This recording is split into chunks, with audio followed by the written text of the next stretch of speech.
সুবহানাল্লাহ। যেমনই নবী পাক সাল্লাল্লাহু তাআলা আলাইহি ওয়াসাল্লাম জুব্বাখানা তুলতে লেগেছে, যে পিঠের মধ্যে মোহরে নবুয়ত খানা ছিল, হযরতে আক্কাস রাদিয়াল্লাহু তাআলা আনহু চাবুকখানা ফেলে দিয়ে আমার নবীর মোহরে নবুয়ত খানা চুমা খেয়ে নিল। বলুন সুবহানাল্লাহ। চুমা খেয়ে নেওয়ার পর হযরতে আক্কাস রাদিয়াল্লাহু তাআলা আনহু নবীর কদমে তলে পড়ে গেল। ইয়া রাসূলুল্লাহ সাল্লাল্লাহু তাআলা আলাইহি ওয়াসাল্লাম, একদা আপনি বক্তব্য রাখতে বলেছিলেন, খুতবা দিতে বলেছিলেন যে আমার মোহরে নবুয়ত খানা যে চুম্বন করবে তার জন্য জাহান্নামের আগুন হারাম হয়ে যাবে। ইয়া রাসূলুল্লাহ, আপনার কাছে কিছু বদলা দেব না, আপনার কাছে কোনো প্রতিশোধ নেওয়ার উদ্দেশ্য ছিল না, আমার উদ্দেশ্য ছিল এটা। আলাইকুম ওয়া রাহমাতুল্লাহি ওয়া বারাকাতুহু। আলহামদুলিল্লাহ আলহামদুলিল্লাহি নাহমাদুহু ওয়া নাস্তাঈনুহু ওয়া নাস্তাগফিরুহু ওয়া নু'মিনু বিহি ওয়া নাতাওয়াক্কালু আলাইহি ওয়া নাউযু বিল্লাহি মিন শুরুরি আনফুসিনা ওয়া মিন সাইয়্যাতি আমালিনা মান ইয়াহদিহিল্লাহু ফালা মুদিল্লা লাহু ওয়া মান ইউদ্লিলহু ফালা হাদিয়া লাহু ওয়া নাশহাদু আন্না মুহাম্মাদান আবদুহু ওয়া রাসূলুহু আম্মা বা'দ। ফাউযু বিল্লাহি মিনাশ শাইতানির রাজীম। বিসমিল্লাহির রহমানির রহিম। মুহাম্মাদুর রাসূলুল্লাহ সাদাকাল্লাহুল আযীম ওয়া বাল্লাগানা রাসূলুহুন নবিয়্যুল কারীম। নাহনু আলা যালিকা লামিনাশ শাহিদিন ওয়া শাকিরিন আলহামদুলিল্লাহি রাব্বিল আলামিন। বাদাহু ফি শানি হাবিবিহিল কারীম। ইন্নাল্লাহা ওয়া মালাইকাতাহু ইউসাল্লুনা আলান নবী ইয়া আইয়ুহাল্লাযীনা আমানু সাল্লু আলাইহি ওয়া সাল্লিমু তাসলিমা। আল্লাহুম্মা সাল্লি আলা সাইয়্যিদিনা মাওলানা মুহাম্মাদিন বারিক ওয়া সাল্লিম সালাতান ওয়া সালামান আলাইকা ইয়া রাসূলুল্লাহ সালাতান ওয়া সালামান আলাইকা ইয়া হাবিবাল্লাহ। আল্লাহু রাব্বু মুহাম্মাদিন সাল্লাল্লাহু আলাইহি ওয়া সাল্লামা নাহনু ইবাদু মুহাম্মাদিন সাল্লাল্লাহু আলাইহি ওয়া সাল্লামা। আলহামদুলিল্লাহ, সমস্ত তারিফ প্রশংসা ও গুণগান সেই মহান আল্লাহ তাআলার জন্য, যিনি অক্ষয় অব্যয় অনন্তি অনাসি মহদাহু লা শারীকা লাহু। অতঃপর আপনার নবী আমার নবী সারা বিশ্বের নবী তো জাহের নবী, যে নবীর নাম এখানে সেখানে, যে নবীর নাম আসমান ও জমিনে, যে নবীর নাম লাহ কালামে, যে নবীর নাম প্রতিটি মুসলমানের জবানে জবানে, যিনি জান্নাতের সর্দার, বেহেশতের কমান্ডার, হাউজের মাস্টার, দায়ের রবুদার, পাপীদের উদ্ধার কর্তা, দায়ের নামে মুস্তাফা সাল্লাল্লাহু তাআলা আলাইহি ওয়াসাল্লামের উপর শত কোটি দরুদ ও সালাম বর্ষিত হোক। সকলে উচ্চ স্বরে ভক্তি বলুন আল্লাহুম্মা আমিন। আল্লাহ তাআলা পবিত্র কালামুল্লাহতে ইরশাদ করলেন, মুহাম্মাদুর রাসূলুল্লাহ, মুহাম্মদ সাল্লাল্লাহু তাআলা আলাইহি ওয়াসাল্লাম আল্লাহর প্রিয় রাসূল। অপর আয়াতে আল্লাহ তাআলা ঘোষণা করলেন, কুল ইন কুনতুম তুহিব্বুনাল্লাহা ফাত্তাবিউনি ইউহিব্বুকুমুল্লাহ ওয়া ইয়াগফির লাকুম যুনুবাকুম আল্লাহু গফুরুর রহিম। হে নবী, আল্লাহ পাক বলছে, হে নবী তুমি সারা বিশ্ববাসীকে জানিয়ে দাও, তুমি সারা বিশ্ববাসীকে বলে দাও যে আমি আল্লাহ, আমাকে যদি কেউ পেতে চায়, আমার সঙ্গে যদি কেউ মহব্বত রাখতে চায়, সে ব্যক্তি যেন তোমাকে ভালোবাসে। কোরআন আয়াত দ্বারা বোঝা গেল, আল্লাহকে পেতে হলে, আল্লাহর নৈকট্য লাভ করতে হলে সর্বের প্রথম রাসূল পাক সাহেবে আওলাদ সাল্লাল্লাহু তাআলা আলাইহি ওয়াসাল্লামের উপর মহব্বত করতে হবে। অপর আয়াতে আল্লাহ তাআলা বললেন, ওমা আরসালনাকা ইল্লা রাহমাতাল লিল আলামিন। হে নবী, আমি তোমাকে পাঠাইনি, আমি তোমাকে প্রেরণ করিনি। যদি বা আমি তোমাকে পাঠিয়েছি, রহমত স্বরূপ করে পাঠিয়েছি, রহমত বানিয়ে পাঠিয়েছি। ব্রাদার, আল্লাহ পাক রব্বুল ইজ্জত 1,24,000 মতান্তরে 2,24,000 পয়গম্বর রাসূলকে পাঠিয়েছেন। মুজিজা দিয়ে পাঠিয়েছেন, মুজিজা কিছু না কিছু মুজিজা দিয়ে পাঠিয়েছেন। হযরত ঈসা রূহুল্লাহ আলাইহিস সালাতু তাসলিমকে পাঠিয়েছেন আল্লাহ, মুজিজা দিয়ে পাঠিয়েছেন। হযরত মুসা কালিমুল্লাহ আলাইহিস সালাতু তাসলিমকে আল্লাহ পাক পাঠিয়েছে, মুজিজা দিয়ে পাঠিয়েছে। এক কথায় সমস্ত নবী রাসূলকে আল্লাহ পাক পাঠিয়েছে, মুজিজা দিয়ে পাঠিয়েছে। কিন্তু আমার নবী, নবী পাক সাহেবে আওলাদ সাল্লাল্লাহু তাআলা সাল্লামকে যখন আল্লাহ পাক রব্বুল ইজ্জত দুনিয়ার মধ্যে পাঠায়, মুজিজা দিয়ে পাঠায়নি, আমার নবীকে মুজিজা বানিয়ে পাঠিয়েছে। বলুন সুবহানাল্লাহ। ব্রাদার, এখনো নবীর উম্মত হচ্ছে আজকে আমরা। যে গত জুম্মা ছিল আলবিদা, আজকে সুবহানাল্লাহ আজকে শাওয়াল মাসের আমরা পড়ে গেছি যে গত জুম্মা আর এই জুম্মাতে যে আমরা নামাজ আদায় করছি সব একই নয়।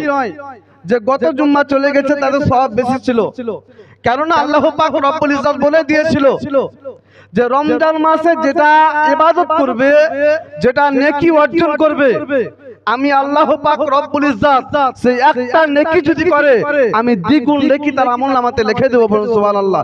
কিন্তু এই জুমা, আজকে জুমার নামাজ পড়তে এসেছি, আজকে যেটা নেকি করব সেই নেকিটা আমাদের আমলনামায় লেখা হবে।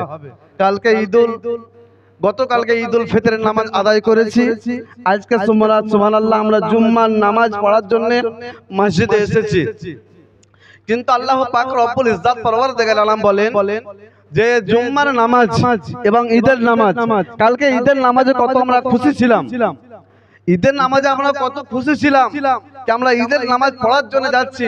বিরাদারে মিল্লাত ইসলামিয়া খুশি ওই জন্য হয় যে সুবহানাল্লাহ সেদিন হবে যে প্রাইজ বিতরণ হবে, যে আজকে আমরা সুবহানাল্লাহ যে আমরা পরীক্ষা দিই, হয়তো মাধ্যমিক বলেন উচ্চ মাধ্যমিক বলেন পরীক্ষা দিই, আমরা পরীক্ষার ফল ভালো বলে বলতে পারি, জানতে পারি, কেননা আমি যে পরীক্ষাতে কিভাবে লিখলাম, কোশ্চেনের সঠিক উত্তর দিলাম কি দিলাম না আমি নিজে বলতে পারবো।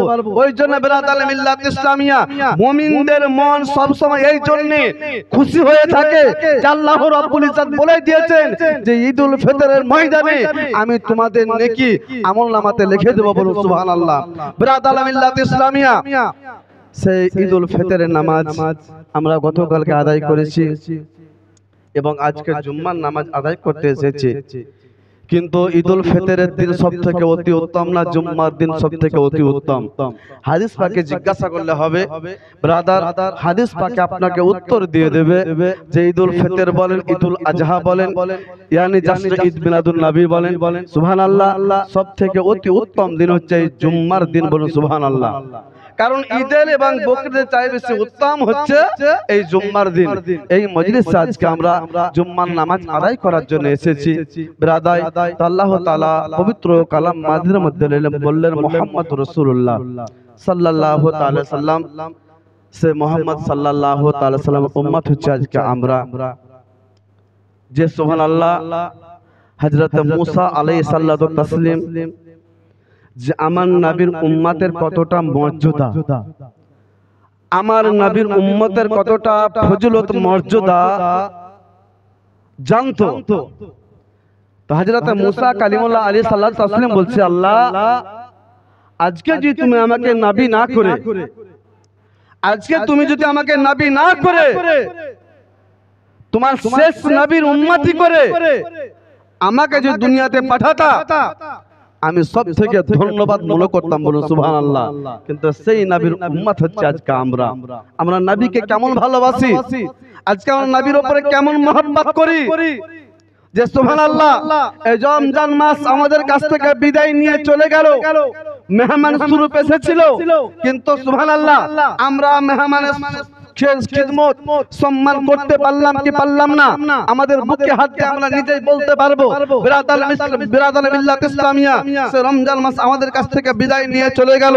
আজকে সুবহানাল্লাহ আবার যদি আল্লাহ পাক রব্বুল ইজ্জত আমাদেরকে সামনে বছর যদি রমজান না পায় আমাদের সুবহানাল্লাহ ভাগ্যে নসিব হবে। তো সেই মুহাম্মদ সাল্লাল্লাহু তাআলা সাল্লামের উপর যদি আমরা মুহাব্বত রাখতে পারি আমাদের লাভবান কি আছে। একদা নবী পাক সাহেবে লাউলাক সাল্লাল্লাহু তাআলা আলাইহি ওয়াসাল্লাম বক্তব্য রাখছেন, বক্তব্য রাখতে রাখতে বলছে যে আমার যে মোহরে নবুয়ত খানা আছে, যে চুম্মা দিতে পারবে তার জন্য জাহান্নামের আগুন হারাম হয়ে যাবে, বলুন সুবহানাল্লাহ। সমস্ত সাহাবা আছে। তো সেই দিন থেকে হযরত আক্কাসা রাদিয়াল্লাহু তাআলা আনহু কিন্তু মনে ধাঁধা সব সময় যে জান্নাত কি জিনিস। আজকে যে জান্নাত এবং জাহান্নাম আজকে যদি আমরা বুঝতাম সুবহানাল্লাহ আমাদের দ্বারাতে নামাজ কাজা হতো না। জান্নাত কি জিনিস, জাহান্নাম কি জিনিস আজকে যদি আমরা বুঝতাম আমাদের দ্বারাতে রোজা ছুটতো না, ব্রাদারে মিল্লাত ইসলামিয়া, আজকে আমরা মুসলমান সমাজ, আজকে আমরা মুসলিম, কিন্তু ব্রাদার এই রমজান মাসে বিভিন্ন কাজে আমরা, সমস্ত হারাম কাজে আমরা সুবহানাল্লাহ লিপ্ত হয়ে থাকতাম। আমরা জানি না যে আযাব আল্লাহ তাআলা জাহান্নাম রেখেছে, যে কতটা ভয়াবহ আযাব, কিন্তু আমরা বুঝতে পারি না। বুঝতে পারবো কখন? যখন আমরা চলে যাব, সেদিন আমরা বুঝতে পারবো। তো ব্রাদার, হযরত আক্কাসা রাদিয়াল্লাহু তাআলা আনহু সব সময় ভাবতেন কি আমার নবীর মোহরের নবুয়ত খানা আমি কিভাবে চুমবো। এইভাবে আস্তে আস্তে আস্তে কয়েক বছর কেটে গেল। রাসূল পাক সাহেবে লাউলাক সাল্লাল্লাহু আলাইহি সাল্লামের শরীরটা আস্তে আস্তে অসুস্থ হতে লাগলো। এমন অসুস্থ হলো যে নবী পাক সাহেবে লাউলাক সাল্লাল্লাহু তাআলা আলাইহি ওয়াসাল্লাম মসজিদে নববী যেতে পারছেন না। তো সাইয়্যিদিনা হযরত আবু বকর সিদ্দিক রাদিয়াল্লাহু তাআলা আনহুকে ইমামতি কথা বললেন কি হে আবু বকর সিদ্দিক, যাও আমার নবীর ইমামতি করো, আমার নবীর জায়গাতে তুমি নামাজ আদায় পড়াও। সেই সময়তে হযরত বেলাল রাদিয়াল্লাহু তাআলা আনহুকে বলে, হে বেলাল, যাও মদিনাবাসীকে বলে দাও যে নবী পাক সাহেবে লাউলাক সাল্লাল্লাহু তাআলা আলাইহি ওয়াসাল্লাম মেরে কাছে যদি কেউ কিছু পাওনা পেয়ে থাকো তো যাও উনার কাছে, উনি পরিশোধ করে দেবে। হযরত বেলাল রাদিয়াল্লাহু তাআলা আনহু যখন শুনলেন আমার নবীর অসুস্থের কথা, সেই সময়তে হযরত বেলাল রাদিয়াল্লাহু তাআলা আনহু ঝরঝর করে কাঁদতে শুরু করলেন। হযরত বেলাল রাদিয়াল্লাহু তাআলা আনহু জান থেকে আমার নবীকে বেশি ভালোবাসতেন। বুখারী শরীফের হাদিস, যে নবীকে অতক্ষণ পর্যন্ত পাবে না, নবীর নৈকট্য অতক্ষণ পর্যন্ত লাভ করতে পারবে না, যে নিজের মা থেকে, নিজের বাবা থেকে, নিজের ছেলে থেকে, নিজের মেয়ে থেকে, নিজের ধন দৌলত থেকে, নিজের জান ও মাল থেকে যে আমার নবীকে বেশি ভালোবাসবে না, সে আমার উম্মতের মধ্যে গণ্য হবে না। বলুন সুবহানাল্লাহ।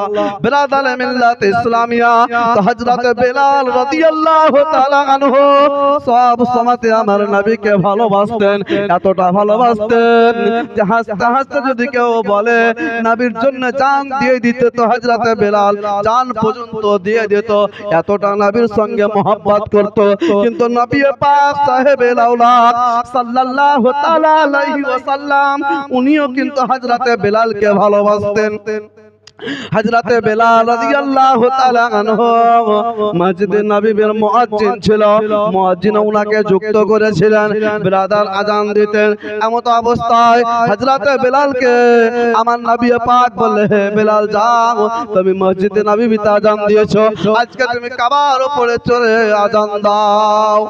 যে কাবার দিকে মুখ করে আমরা নামাজ আদায় করি, যে কাবার দিকে পা করা চলে না, যে কাবার দিকে থুতু ফেলা চলে না, যে কাবার দিকে কুল্লি করা চলে না। হযরত বুখারী, যে উনি বুখারী মুসান্নিফ, যিনি বুখারী শরীফ লিখেছেন, হাদিসের মধ্যে এসেছেন যে একটা হাদিস সংগ্রহ করার জন্য অনেক দূর পর্যন্ত যেতে হতো। 3 মাস বলেন, 2 মাস বলেন, 2.5 মাস বলেন, যেতে হতো একটা হাদিস সংগ্রহ করার জন্য। কেমন? যে অমুক দেশে একজন হাদিস জানে, রাসূলুল্লাহ সাল্লাল্লাহু তাআলা সাল্লামের ব্যাপারে জানে, তো সেই হাদিসটা সংগ্রহ করার জন্য যেত। একদিন কি হয়েছে, সুবহানাল্লাহ, সে হাদিস সংগ্রহ করার জন্য গেছে যে অমুক গ্রামের অমুক ব্যক্তি হাদিস জানেন, আমার নবী সাল্লাল্লাহু তাআলা সাল্লামের ব্যাপারে জানেন। সে সংগ্রহ করার জন্য গেছে, একদিন, 2 দিন, 3 দিন নয়, 3 মাস ধরে হাঁটতে হাঁটতে গেছে। বলুন সুবহানাল্লাহ। কোন সওয়ারিতে চেপে যায়নি, হাঁটতে হাঁটতে গেছে। যখন ওনার কাছে পৌঁছিল, পৌঁছে সুবহানাল্লাহ দেখছে যে সুবহানাল্লাহ কথা বলতে বলতে পশ্চিম দিকে থুতু ফেলে দিলেন। সঙ্গে সঙ্গে সুবহানাল্লাহ যে হাদিস সংগ্রহ করার জন্য, হাদিস নেওয়ার জন্য 3 মাস ধরে পায়ে হেঁটে চলে গেছিলেন। সুবহানাল্লাহ। যেমনই দেখলেন যে থুতু পশ্চিম দিকে ফেলে দিল, সঙ্গে সঙ্গে ঘুরে চলে আসলেন।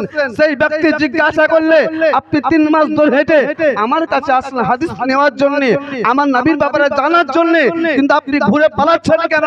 বলে, তোমার আকীদা তো ঠিক নাই, তোমার আকীদা ঠিক নাই, কারণ তুমি পশ্চিম দিকে থুতু ফেলছো, যে আমার নবী সেটাকে নিষেধ করেছে, তো আমার তোমার হাদিস আমার নেওয়ার দরকার নাই। তো ব্রাদার, দরকার নাই, কিন্তু আজকে সুবহানাল্লাহ এটা হচ্ছে শেষ জামানা এবং কিয়ামতের আলামত, যে নতুন নতুন বাস্তব কথা, সুবহানাল্লাহ, নতুন নতুন কথা বেরোবে, কিন্তু বাস্তবে দেখেন বেরোচ্ছে তাই, যেটা আমার নবী পাক সাল্লাল্লাহু তাআলা আলাইহি সাল্লাম বলেছেন যে তোমরা কাবা দিকে মুখ করে আজান দাও, কাবার দিকে মুখ করে নামাজ আদায় করো। কিন্তু কিছু কিছু ডেট ফেল বক্তা, যাদের এক্সপায়ার ডেট হয়ে গেছে, তারা বলছে কি পশ্চিম দিকে পা করে ঘুমান কোনো অসুবিধা নাই, পশ্চিম দিকে পা করে ঘুরান কোনো অসুবিধা নাই, পশ্চিম দিকে থুতু ফেলেন কোনো অসুবিধা নাই। ব্রাদার, এদিকে যে আল্লাহ তাআলা কোন জাহান্নামাতে দিবে বলা যায় না, কারণ যেটা আমার নবী নিষেধ করেছে। তো সেই কাবার উপরে হযরতে বেলালকে চাপিয়ে দিলে, তো হযরতে বেলাল রাদিয়াল্লাহু তাআলা আনহু চুপচাপ দাঁড়িয়ে আছে, আজান দিচ্ছে না। নবী পাক সাহেবে লাউলাক সাল্লাল্লাহু তাআলা সাল্লাম বলে, হে বেলাল, আজান দাও। বলে, ইয়া রাসূলুল্লাহ সাল্লাল্লাহু তাআলা আলাইহি ওয়াসাল্লাম, আমি যখন পশ্চিমে ছিলাম কাবার দিকে মুখ করে আজান দিয়েছি, যখন দক্ষিণে ছিলাম কাবার দিকে মুখ করে আজান দিয়েছি, যখন বদর যুদ্ধতে ছিলাম তখন আমি কাবার দিকে মুখ করে আজান দিয়েছি, আমি যখন খন্দকের যুদ্ধতে ছিলাম তবু আমি কাবার দিকে মুখ করে আজান দিয়েছি। ইয়া রাসূলুল্লাহ সাল্লাল্লাহু তাআলা সাল্লাম, আজকে আমি কাবার উপরে চড়ে আছি, আজকে আমি কার মুখ করে আজান দেব? নবী পাক সাহেবে লাউলাক সাল্লাল্লাহু তাআলা সাল্লাম বললে, হে বেলাল, আমি কাবারও কাবা, স্বয়ং তুমি আমার দিকে মুখ করে আজান দাও। বলো সুবহানাল্লাহ। বোঝা গেল যে নবী পাক সাল্লাল্লাহু তাআলা আলাইহি ওয়াসাল্লামের শান শওকত আল্লাহ তাআলা কাবা থেকেও বাড়িয়ে দিয়েছে। তো হযরতে বেলালকে অনেক ভালোবাসতো, তো হযরতে বেলালকে বলে, যাও মদিনাবাসীকে জানিয়ে দাও। তো হযরতে বেলাল রাদিয়াল্লাহু তাআলা ঝরঝর করে কাঁদতে কাঁদতে মদিনাবাসীকে বলে দিলেন, কাউরে যদি কিছু পাওনা থাকে আমার নবীর কাছে তোমরা নিয়ে নাও, আমার নবীর শরীরটা অসুস্থ হয়ে গেছে। হাজার হাজার সাহাবা সব এক জায়গাতে মিলিত হয়েছে, সবাই নামাজে মুখ করে সুবহানাল্লাহ ঝরঝর করে কাঁদছে। যে নবীকে এক পলক দেখতে না পেলে সবাই ছটফট করতে লাগতেন, যে নবীকে এক পলক এক নজর না দেখতে পেলে মানুষ ছটফট করত, সে নবী আমাদের কাছ থেকে চলে যাবেন, আমাদের চোখ থেকে অন্তরাল হয়ে যাবেন। হযরতে বেলাল রাদিয়াল্লাহু তাআলা আনহু কোন এক কোণাতে বসে আছেন, ঝরঝর করে কাঁদছেন। আমার নবী পাককে আনা হলো, আমার নবী পাক সাল্লাল্লাহু তাআলা সাল্লাম বলছে, ইয়া আমার সাহাবা মণ্ডলীগণ, আমি তোমাদের কাছে এতদিন বসবাস করলাম, জানি না আমার জবানের দ্বারা কিংবা আমার কথাবার্তার দ্বারা কিংবা আমার হাতের দ্বারা কিংবা আমার পায়ের দ্বারা তোমরা যদি কেউ দুঃখ পেয়ে থাকো আমাকে বলো, আমি তোমাদের দুঃখ পূর্ণ করে দেব, আমি তোমাদের শর্ত পূর্ণ করে দেব, এবং যদি আমার কাছে কিছু পেয়ে থাকো সেটাও বলো, আমি দিয়ে দেব। সমস্ত সাহাবা ঝরঝর করে কাঁদতে শুরু করলেন।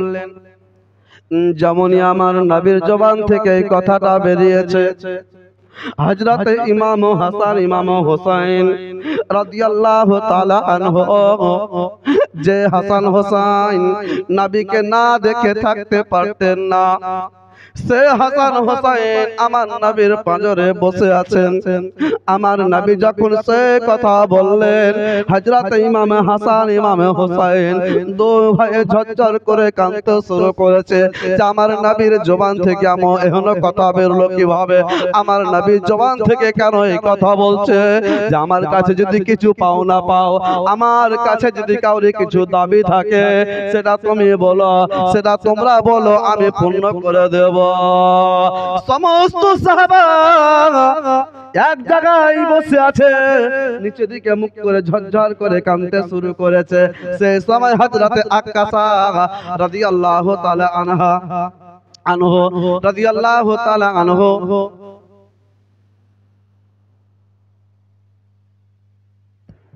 ব্রাদারে মিল্লাত ইসলামিয়া, সেই সময় হযরতে আক্কাসা রাদিয়াল্লাহু তাআলা আনহু উঠে দাঁড়ালো।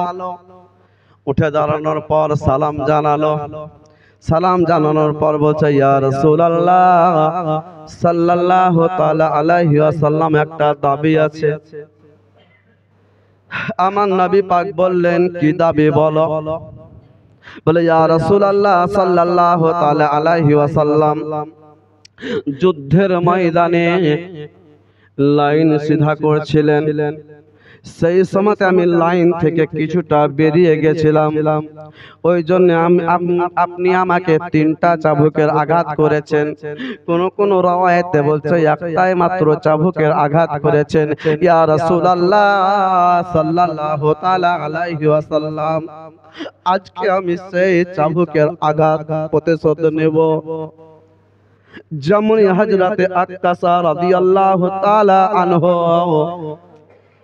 এই কথাটা বলে উঠলেন, যে হযরতে ওমরে ফারুককে দেখে শয়তান পর্যন্ত রাস্তা পাল্টিয়ে দিত, যে গলিতে হযরতে ওমরে ফারুক চলাচল করত, জানতো কি হযরতে ওমরে ফারুক আসছে, রাস্তা পাল্টিয়ে দিত, অন্য রাস্তায় চলে যেত।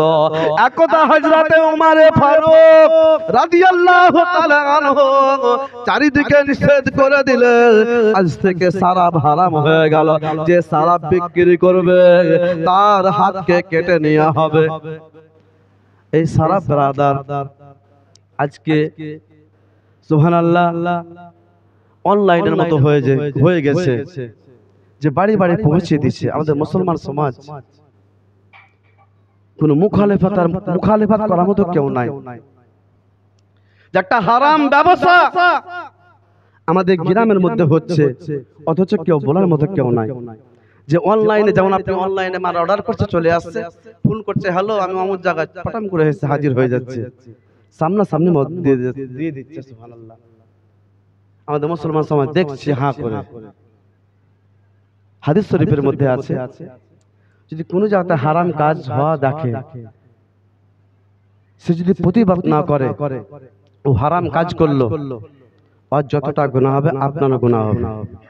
আপনি ভেবে নেন না আমি যদি বলতে যাই আমি দুশ্মন হয়ে যাব, আমি যদি বলতে যাই সে আমাকে মারার জন্য উদিত হয়ে আসবে।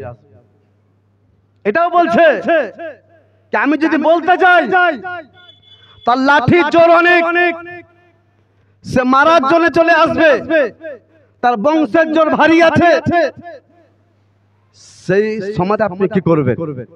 সেটাও বলছে হাদিস শরীফের মধ্যে, যে তুমি কমসে কম মনে মনে ঘৃণা করো, কমসে কম মনে মনে ঘৃণা করো। এই কাজটা হারাম হচ্ছে, এই কাজটা গুনাহের কাজ হচ্ছে, তোমাকে মনে মনে ভাবতে হবে। ব্রাদার সতর্ক হন।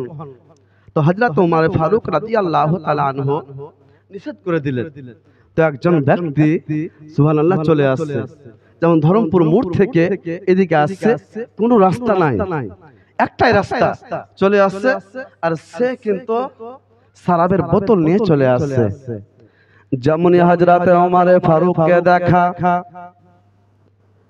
ব্রাদার আপনাকে আগেই বললাম যে ওমর ফারুক শয়তান, হযরতে ওমর ফারুককে দেখে শয়তান পর্যন্ত রাস্তা বদলিয়ে দিত, কিন্তু সামনাসামনি পড়ে গেছে। সে ব্যক্তি কি করবে? তার হাত পা কাঁপতে শুরু করেছে, কাজকে আমার রেহাই নাই, এর আগে হযরতে ওমর ফারুক এলান করেছে, এলান করার সত্ত্বেও আমি এই ব্যবসা ছাড়িনি। আজ হয়তো আমার গর্দন চলে যাবে। সে ভয়ে কাঁপতে শুরু করেছে। এক জায়গায় দাঁড়িয়ে গেছে। হযরতে ওমর ফারুক চলে আসছে। চলে এসে যখনই ওনার সামনে হাজির হয়ে গেছে, ওই ব্যক্তির সামনে যখনই হাজির হয়ে গেছে, বলে চিলচিলে ব্যাগের মধ্যে কি আছে বলো। তার জবান বন্ধ, কিছু বলতে পারে না। হাকিকাতে কিন্তু জবান বন্ধ নয়, ভয়ে তার জবান বন্ধ হয়ে গেছে, কথা বলতে পারছে না। হযরতে ওমর ফারুক রাদিয়াল্লাহু তাআলা আনহু দ্বিতীয়বার জিজ্ঞাসা করলো, তোমার ব্যাগের মধ্যে কি আছে বলো। দ্বিতীয়বার কোনো শব্দ নাই। সেই ব্যক্তি মনে মনে বলছে আল্লাহকে, ইয়া আল্লাহ, ইয়া পরবর্তীকার আলম, আজকের মতো হযরতে ওমর ফারুকের হাত থেকে আমাকে বাঁচিয়ে নাও। আজ থেকে যদি আমি বেঁচে যাই, আজ যদি আমি বেঁচে যাই, জিন্দেগিতে এই সালাবের ব্যবসা করব না, জিন্দেগিতে এই সালাব খাবো না। আজ থেকে আমি তওবাতিল্লাহ করে দিলাম। আল্লাহ পাক রব্বুল ইজ্জত আজকে আমাকে হযরতে ওমর ফারুকের হাত থেকে বাঁচিয়ে নাও। সুবহানাল্লাহ। তার মনে মনে আল্লাহকে বলছে। হযরতে ওমর ফারুক তৃতীয়বার বলছে এবং তলোয়ারি বের করছে, বলে তোমার ব্যাগের মধ্যে কি আছে বলো। সেই ব্যক্তির জবান খুলে গেল। সে ব্যক্তি বলছে, আমার ব্যাগের মধ্যে দুধ আছে। বলুন সুবহানাল্লাহ। যেমনই বললে দুধ আছে, ওর ব্যাগে কিন্তু সালাব আছে। ও বলে দিল দুধ আছে, কিন্তু দেখতে তো চাইবে, তো হযরত ওমর ফারুক বলে, ঠিক আছে, তোমার ব্যাগে যে দুধ আছে সেই দুধটা বের করে আমাকে দেখাও। সে কিন্তু বের করে না, সুবহানাল্লাহ। অনেক কাকতি মিনতি করে বের করে না। বলে, বের করবা না, আমি তলোয়ারি বের করব। হযরত ওমর ফারুক রাদিয়াল্লাহু তাআলা আনহু যখনই জালালি মেজাজে চলে এসেছেন, সঙ্গে সঙ্গে সেই ব্যক্তিটা ব্যাগের মধ্যে হাত রেখেছে। তার দিল কিন্তু কাঁদছে, তার অন্তর কিন্তু আল্লাহর কাছে কাঁদছে। ইয়া আল্লাহ, ইয়া পরওয়ারদিগারে আলম, এবারের মতো হযরতে ওমর ফারুক আমাকে বাঁচিয়ে নাও। সঙ্গে সঙ্গে যেমনই সুবহানাল্লাহ ব্যাগ থেকে বোতলটা বের করেছে, যে শরাব ছিল, আল্লাহ তাআলা সেটাকে দুধে পরিণত করে দিয়েছে। বলুন সুবহানাল্লাহ। সেই হযরতে ওমর ফারুক রাদিয়াল্লাহু তাআলা আনহু হযরত আক্কাসের সামনে দাঁড়িয়ে গেলেন। বলে, হে আক্কাস, বলো তুমি আমার নবীর স্থানে তুমি কি বলছো বলো। বলে, নবী তোমাকে কটা আঘাত করেছে। বলেন, নবী মুস্তাফা সাল্লাল্লাহু তাআলা আলাইহি ওয়াসাল্লাম একটা চাবুকের মাত্র আঘাত করেছে। হে আক্কাস, শোনো, নবী তোমাকে চাবুকের একটা আঘাত করেছে। আমি তোমাকে এখানে দাঁড়িয়ে যাচ্ছি, তুমি আমাকে যত পারো চাবুকের আঘাত করে নাও, আমি কিছু বলবো না। এবং নবীর উপরে তুমি আঘাত নিও না, প্রতিশোধ নিও না। হযরত ওমরের কথা মানলো না। হযরত আবু বকর সিদ্দিক সেইভাবে উঠে গেল, মানলো না, কাউরির কথা মানছে না। অবশেষে হযরত ইমামে হাসান, ইমামে হুসাইন, আমার নবীর কলিজার টুকরা, দু ভাই এসে হযরত আক্কাসাকে জড়িয়ে ধরে নিল। জড়িয়ে ধরার পর বলছে, আমার নানা একটা চাবুকের মাত্র আঘাত করেছে, আপনি আমাকে, আমাদের দু ভাইকে যতটা পারেন আঘাত করে নেন, কিন্তু আমার নবী অসুস্থ আছে, আমার নবীর শরীর মুবারকে জ্বর আছে, এই মধ্যে আপনি প্রতিশোধ নিতে পারবেন না। আমার নবী পাক সাল্লাল্লাহু তাআলা আলাইহি ওয়াসাল্লাম সেই মুহূর্তে হযরত ইমাম হাসান, ইমাম হুসাইনকে ডেকে নিলেন। বলে, আমার ভাই চলে এসো। দুজনে যখনই চলে গেলে, নবীর দুই সাইড দুই ভাই বসে গেলেন। হযরত বেলালকে বললে, হে বেলাল, যাও ফাতেমার ঘর থেকে চাবুক কানা নিয়ে এসো। আমার নবীর আদেশ। হযরত বেলাল রাদিয়াল্লাহু তাআলা আনহু ঝরঝর করে চোখ থেকে পানি পড়ছে। এমন চোখে পানি পড়ছে কি দাড়ি ভিজে গেছে, দাড়ি ভিজে টপকে টপকে পাঞ্জাবিও ভিজে গেছে। হযরত বেলাল রাদিয়াল্লাহু তাআলা আনহু ফাতেমার দরজায় ঠক ঠক করে আওয়াজ করলো। বলে, কি ব্যাপার? বলে, চাবুক। বলে, এত এই সমাজে চাবুক কি হবে? বলে, হযরত আক্কাসা রাদিয়াল্লাহু তাআলা আনহু আমার নবীর কাছে প্রতিশোধ নেবে। হযরত ফাতেমা সেই জামাতে ঘরের মধ্যে ঝরঝর করে কাঁদতে শুরু করলো। চাবুক কানা আলা হলো। আনার পর হযরতে আক্কাস রাদিয়াল্লাহু তাআলা আনহুর হাতে দিয়ে দেয়া হলো। নবীর কাছে পৌঁছে গেলেন। আমার নবী বললেন, হে আক্কাস, তুমি প্রতিশোধ নিয়ে নাও। হযরত আক্কাস বলছে, ইয়া রাসূলুল্লাহ সাল্লাল্লাহু তাআলা আলাইহি ওয়াসাল্লাম, আপনি যখন আমাকে চাবুকের আঘাত করেন, আমার শরীরে গেঞ্জি ছিল না, জামা ছিল না, পাঞ্জাবি ছিল না। ইয়া রাসূলুল্লাহ সাল্লাল্লাহু তাআলা আলাইহি ওয়াসাল্লাম, তা আমি বলতে চাই যে আপনি জুব্বা পরিধান করে আছেন, সে জুব্বাটা আপনি তোলেন যেন আমি আঘাত করতে পারি। সুবহানাল্লাহ। এই কথা যেমনই বলল, সমস্ত সাহাবা তো ঝরঝর করে কাঁদছে, আরো সকলেই ভেঙে পড়ল। আক্কাস করছে তো করছে কি? নবী পাক সাল্লাল্লাহু তাআলা আলাইহি ওয়াসাল্লাম হযরত আক্কাস রাদিয়াল্লাহু তাআলা আনহুর কথা শুনে সুবহানাল্লাহ, যেমনই নবী পাক সাল্লাল্লাহু তাআলা আলাইহি ওয়াসাল্লাম জুব্বাখানা তুলতে লেগেছে, যে পিঠের মধ্যে মোহরে নবুয়ত খানা ছিল, হযরত আক্কাস রাদিয়াল্লাহু তাআলা আনহু চাবুকখানা ফেলে দিয়ে আমার নবীর মোহরে নবুয়ত খানা চুমা খেয়ে নিল। বলুন সুবহানাল্লাহ। চুমা খেয়ে নেওয়ার পর হযরত আক্কাস রাদিয়াল্লাহু তাআলা আনহু নবীর কদমে তলে পড়ে গেল। ইয়া রাসূলুল্লাহ সাল্লাল্লাহু তাআলা আলাইহি ওয়াসাল্লাম, একদা আপনি বক্তব্য রাখতে বলেছিলেন, খুতবা দিতে বলেছিলেন যে আমার মোহরে নবুয়ত খানা যে চুম্বন করবে তার জন্য জাহান্নামের আগুন হারাম হয়ে যাবে। ইয়া রাসূলুল্লাহ, আপনার কাছে কিছু বদলা নিব না, আপনার কাছে কোনো প্রতিশোধ নেওয়ার উদ্দেশ্য ছিল না, আমার উদ্দেশ্য ছিল এটাই যে আপনার মোহরে নবুয়ত খানা আমি চুমা খাবো। আমার নবী পাক বললেন, হে আক্কাস, শোনো, তোমার যদি নিয়ত এটাই ছিল, যাও, আমি নবী পাক সাল্লাল্লাহু তাআলা আলাইহি ওয়াসাল্লাম তোমার জন্য আমি জাহান্নামের আগুন এবং এই দুনিয়ার আগুন আমি হারাম করে দিলাম। বলুন সুবহানাল্লাহ। ব্রাদার মিল্লাত ইসলামিয়া, এখনো নবীর উম্মত হচ্ছে আজকে আমরা, যে নবীকে ভালো না বাসলে আল্লাহকে পাওয়া যাবে না, আর আল্লাহকে পাওয়া না গেলে জান্নাত নাসিব হবে না। যেমন নামাজ পড়তে হলে সর্বপ্রথম ওযু করতে হবে। ওযু, নামাজের চাবি হচ্ছে ওযু, নামাজের চাবি হচ্ছে ওযু, আর জান্নাতের চাবি হচ্ছে নামাজ। কিন্তু আজকে আমরা যতই নামাজ, যতই রোজা, যতই হজ করি না কেন, আমার নবীর উপরে যদি আমাদের ভালোবাসা না থাকে, আমার নবীর উপরে যদি আমাদের মোহাব্বত না থাকে, সবকিছু বেকার, কিছুই কামে আসবে না। তো বলবো যে নবী পাক সাল্লাল্লাহু তাআলা সাল্লামের উপর মোহাব্বত রাখেন, এবং যেটা আমাদের উপরে পাঁচ জায়গা নামাজকে ফরজ করেছে আল্লাহ পাক, সে নামাজ পড়ার চেষ্টা করুন। এবং সুবহানাল্লাহ, যেটা সঠিক পথ সেই পথটা বেছে নেন এবং সেই পথে চলাচল করুন, কোনো আঝড় আসবে না। এবং সঠিক পথে যদি আপনি চলাচল করেন, সঠিক পথে যদি আপনি হাঁটেন, আল্লাহ রাস্তায় যদি থাকেন, দিন বলেন রাত বলেন, যখনই বিপদ আপদে পড়বেন আল্লাহ পাকের কাছে সহযোগিতা চাইবেন, আল্লাহ পাক রব্বুল ইজ্জত পরওয়ারদিগার আলাম আপনার সহযোগিতা এবং আপনার সহযোগিতা করে আপনাকে উদ্ধার করে দেবে। সুবহানাল্লাহ।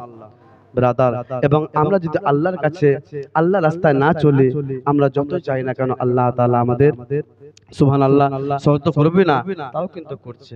যাই হোক, আল্লাহ পাক আমাদের সকলকে যেন আমার নবী পাক সাল্লাল্লাহু তাআলা সাল্লামের মহব্বত করার তৌফিক দান করেন। সকলে বলুন আল্লাহুম্মা আমিন। ওয়া আখিরু দাওয়ানা আলহামদুলিল্লাহি রাব্বিল আলামিন। আসসালামু আলাইকুম ওয়া রাহমাতুল্লাহি ওয়া বারাকাতুহু।